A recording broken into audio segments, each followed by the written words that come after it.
দেশ জুড়ে দুর্নীতি বিরোধী টানা বিক্ষোভের মুখে অবশেষে পদত্যাগ করেছে বুলগেরিয়ার সরকার।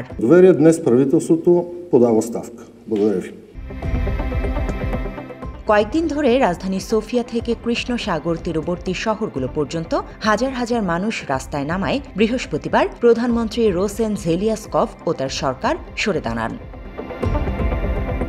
গত 4 বছরে দেশটিতে মোট 7টি জাতীয় নির্বাচন হয়েছে।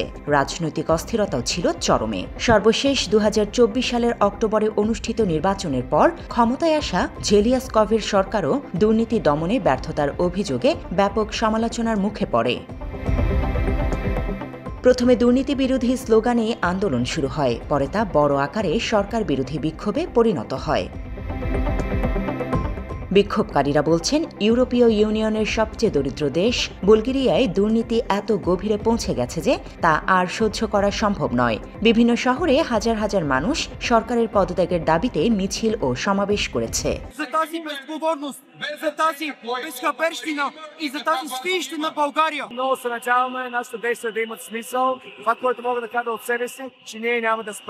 মাত্র 30% টাকায় জমির মালিক হয়ে নতুন বাংলাদেশের গড়ে তোলার স্বপ্ন দেখা বাংলা বসতি।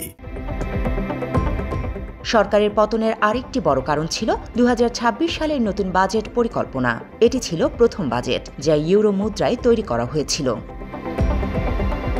কিন্তু সামাজিক সুরক্ষা খাতে অবদান এবং লভ্যাংশের ওপর কর বাড়ানোর প্রস্তাবের কারণে জনরোষ সৃষ্টি হয়। দেশ জুড়ে তীব্র প্রতিবাদের মুখে সরকার শেষ পর্যন্ত বাজেট পরিকল্পনাও ফিরিয়ে নিতে বাধ্য হয়।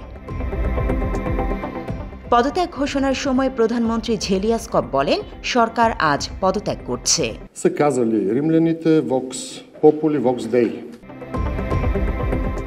News desk, Bangla addition.